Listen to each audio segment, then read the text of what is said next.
भाजपा युवा मोर्चा की युवा संवाद यात्रा दौसा पहुंच चुकी है और हमारे साथ हैं प्रदेश अध्यक्ष युवा संवाद लेकर आप दौसा तो पहुंच चुके हो। देवनगरी इसको कहा जाता है। किस तरीके की यात्रा है और क्या कुछ युवाओं के लिए मैसेज लेकर आए? देखिए, हम बजट जो केंद्र सरकार ने जारी किया आदरणीय प्रधानमंत्री नरेंद्र मोदी जी के नेतृत्व में, उसको लेकर हमारे कॉलेजों में, कैंपसों में कार्यक्रम हो रहे हैं। उसको लेकर आज मैं दौसा भरतपुर के प्रवास पर हूं और पिछले दिनों में हम युवा संवाद कर रहे हैं। जो राजस्थान की सरकार ने आदरणीय भजनलाल जी के नेतृत्व में 1 लाख से अधिक भर्ती कैलेंडर जो जारी किया है, उसको लेकर भी हम युवाओं के बीच में जा रहे हैं। लेकिन युवाओं को लेकर काफी राजनीति हुई है, पक्ष हो या विपक्ष हो, काफी आरोप प्रत्यारोप लगे हैं, चाहे पेपर लीक का मामला हो चाहे अभी का मामला। देखिए, पेपर लीक आपने देखा कि पूरे राजस्थान का युवा किस प्रकार से त्रस्त था। 19 भर्तियों के पेपर लीक लगातार हुए। राजस्थान के युवाओं का भविष्य अंधकार में पिछली सरकार ने धोखेलने का काम किया। भजनलाल जी की सरकार ने रोजगार देकर 1 लाख से अधिक भर्तियों का नियुक्ति पत्र देकर 1,44,000 भर्तियां अभी प्रोसेस में चल रही है और 12 जनवरी युवा दिवस के उपलक्ष्य पर युवाओं को 1 लाख से अधिक भर्तियों का कैलेंडर जारी करके उन्होंने युवाओं के लिए समर्पण किया है, समर्पित किया है। वो किसी मैसेज देंगे क्योंकि आगामी अब पंचायती राज के चुनाव भी हैं। कितना डिफिकल्ट है कि कांग्रेस आरोप लगा रही है कि अब की बार बीजेपी का जो 2 साल का कार्यकाल है उसका जवाब कांग्रेस झूठ बोलने का काम करती है। भारतीय जनता पार्टी की सरकार ने 2 साल में वो काम किए हैं जो कांग्रेस ने 5 साल में नहीं किए। जो कुल मिलाकर भर्तियां परीक्षाएं उन्होंने आयोजित करवाई थी, अधिकांश जो रोजगार उन्होंने पिछले सरकार के टाइम में दिए थे, उससे 2 गुने रोजगार भारतीय जनता पार्टी की सरकार 2 साल में दे चुकी है। और आगे आने वाले समय में देखते जाइए, राजस्थान का बजट आने वाला है, युवाओं के लिए दोनों हाथों से खोलकर भजनलाल जी युवाओं को देने वाले हैं।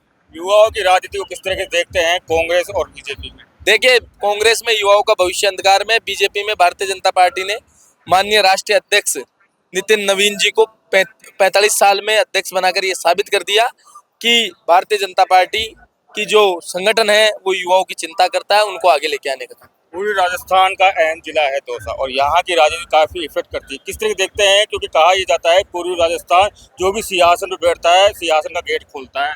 देखिए, युवा मोर्चा के कार्यकर्ता बूथ बूथ तक जाएंगे। मैं आपको विश्वास दिलाता हूँ, युवाओं को विश्वास दिलाता हूँ कि बूथ बूथ तक जाकर सरकार की योजनाओं का प्रचार करेंगे। कांग्रेस का जो भ्रम फैलाने का काम है उसको दूर करेंगे और अच्छे पॉजिटिव सेंस से जाके नीचे तक युवाओं से जुड़ने का काम करेंगे। युवा, आप भी युवा है, युवा मोर्चा के प्रदेश अध्यक्ष हैं, तो किस तरह देखते हैं क्योंकि जो पूरी राजस्थान है या दौसा जहाँ पर आप खड़े हैं, सचिन पायलट, किरोड़लाल मीणा का ये बड़ा गढ़ है, तो किस तरह देखते हैं दोनों की राजनीति की? दोनों किरोड़लाल मीणा 72 साल की उम्र में भी युवा तरह दिखते हैं।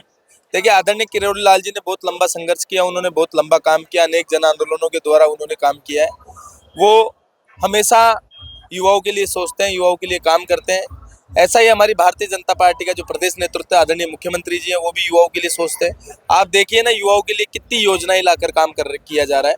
इन सब को लेकर हम नीचे तक जाएंगे तो निश्चित रूप से भारतीय जनता पार्टी की सरकार। सचिन पायलट का भी एक परिवार का भी एक गढ़ रहा है, किस तरीके से देखते हैं क्योंकि अब की बार कांग्रेस कह रही है कि बीजेपी का साफ कर देंगे? देखिए, कांग्रेस ने सचिन पायलट जी के साथ जो किया वो सबने देखा है। कांग्रेस ने उनके साथ क्या क्या नहीं किया, उनको नाकारा, निकम्मा तक कहा, तो ये सब युवा जानते हैं। नीचे तक सबको पता है कि आगे भी कांग्रेस पार्टी किस प्रकार की तवज्जो सचिन पायलट जी को दी जा रही है और युवा इस बात को समझ चुका है। युवा भारतीय जनता पार्टी, लेकिन वो तो कह रहे हैं कि हम तो एक होकर चुनाव लड़ेंगे। आप देख ही रहे हो, पिछली पूरी सरकार बाड़ाबंदियों में थी। पिछली पूरी सरकार को कभी सचिन पायलट जी युवाओं के लिए अजमेर से अपनी ही सरकार के खिलाफ निकलकर आरपीएससी से आ रहे थे और जयपुर तक यात्राएं करी। और किस प्रकार से गहलोत साहब ने जब आला कमान का उनका फरमान आया कि पायलट साहब को मुख्यमंत्री बनाना है, तो किस प्रकार से बसों में बिठा के विधानसभा में इस्तीफे तक आज जमा करा दिए। ये सबने देखा। राजस्थान का पिछला 5 साल का घटनाक्रम सबने देखा है, सबको पता है। लेकिन जिस तरह की हाड़ोती में जो राजनीति चल रही है, अशोक चांदना हो, शब्दों का यूज किया गया है। देखिए, वो सब अपने अपने उनका पर्सनल वो होता है, कौन व्यक्ति किसके लिए क्या बोल रहा है। हम हमारी पार्टी में अनुशासित, मर्यादित रह के काम करते हैं। लेकिन उन्होंने ये भी लगाया एक सवाल